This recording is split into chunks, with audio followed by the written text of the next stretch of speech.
Assalamualaikum teman-teman. Nah, di video kali ini aku akan membahas tentang apa sih berpikir kreatif itu dan hal-hal yang terkait dengan berpikir kreatif. Untuk lebih jelasnya, mari kita simak video berikut ini tentang berpikir kreatif. Selamat menyaksikan.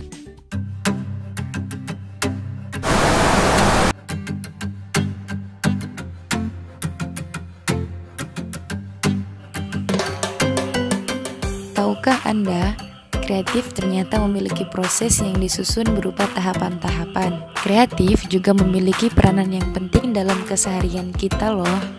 Nah, kreatif atau biasa disebut juga dengan kreativitas sebagai salah satu komponen penting dalam dunia pendidikan.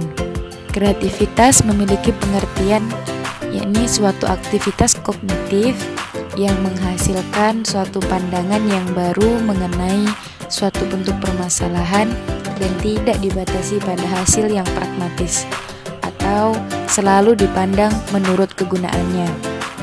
Kreatif sendiri mengaktifkan 3 bidang utama dalam otak. Yang pertama, jaringan awal.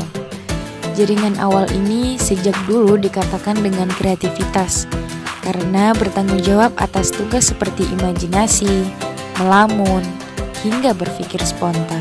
Yang kedua, yakni jaringan fungsi kontrol eksekutif. Jaringan fungsi kontrol eksekutif ini terlibat dengan fungsi kognitif seperti memori dan bahasa. Dan yang ketiga, yakni jaringan saliensi yang bertugas untuk menyaring rangsangan dari luar. Nah, meskipun ketiga wilayah tersebut tampaknya berhubungan dengan pemikiran kreatif, tapi hubungan yang lebih kuat ditunjukkan dengan lebih banyaknya aliran darah yang sekitar ketiga area otak tersebut. Selanjutnya kita masuk ke dalam 4 tahapan di dalam proses kreatif. Nah, berikut penjelasannya. Yang pertama, persiapan. Memformulasikan suatu masalah dan membuat usaha awal untuk memecahkannya. Contohnya, saat kita dihadapkan pada suatu masalah untuk menyeberangi sungai yang agak lebar dengan arus yang cukup deras, maka kita memiliki beberapa pemecahan untuk menyeberanginya. Kita mempunyai waktu untuk menyeberanginya dengan mencoba dari apa yang kita pikirkan untuk jalan keluarnya. Kemudian, yang kedua yakni inkubasi. Inkubasi adalah masa di mana tidak ada usaha yang dilakukan secara langsung untuk memecahkan masalah dan perhatian dialihkan sejenak pada hal lainnya. Melupakan masalah yang berat dalam sementara waktu dapat membantu kita menemukan ide-ide baru yang lebih sesuai untuk memecahkan suatu masalah. Kemudian yang ketiga yakni iluminasi. Iluminasi yakni memperoleh insight atau pemahaman yang mendalam dari masalah tersebut.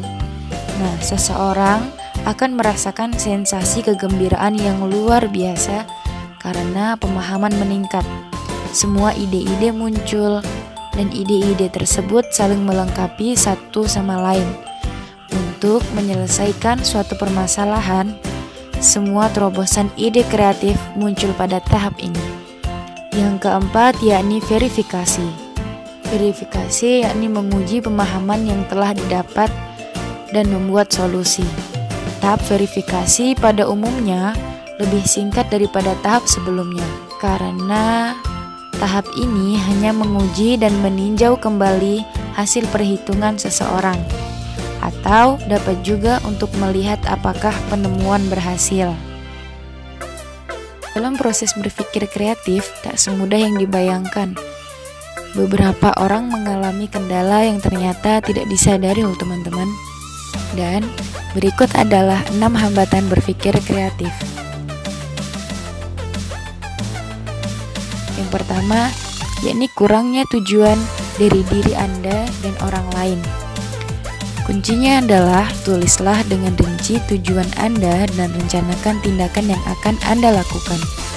Ketika semuanya jelas tentang apa yang Anda inginkan dan bagaimana Anda akan mencapainya, maka pikiran kreatif Anda akan hidup di sana. Yang kedua, yakni takut untuk gagal. Perasaan takut untuk salah dan membuat kesalahan, takut untuk kehilangan uang dan waktu. Ketika hal tersebut terjadi, bukan pengalaman gagal yang menghalangi Anda, namun perasaan Anda sendiri yang menghambat Anda untuk berkembang dan berpikir kreatif. Yang ketiga, yakni takut akan penolakan. Hal ini dipicu oleh keinginan untuk disukai dan disetujui oleh orang lain, bahkan orang-orang yang Anda tidak tahu atau tidak peduli. Yang keempat, jangan sekali-kali mengubah atau beradaptasi dengan situasi. Nah, hal ini merupakan salah satu bentuk ketakutan untuk melakukan atau mengatakan sesuatu yang baru atau berbeda dari apa yang Anda lakukan sebelumnya. Contohnya, melakukan hal baru yang mungkin menurut Anda belum pernah Anda lakukan, maka berusahalah untuk menerima dan mencoba hal tersebut. Yang kelima, tidak berpikir proaktif. Jika Anda tidak terus-menerus merangsang pikiran Anda dengan ide-ide dan informasi baru, maka Anda akan kehilangan vitalitas dan energi yang sangat banyak, seperti otot-otot yang tidak pernah direnggangkan. Yang keenam, yakni terlalu rasional dan tidak improvisasi.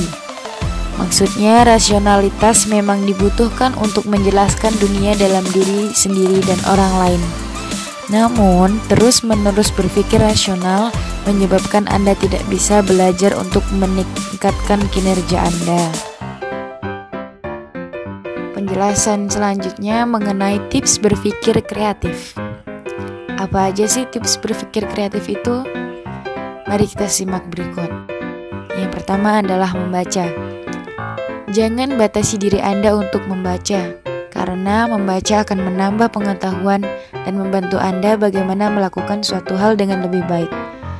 Yang kedua, yakni bersosialisasi.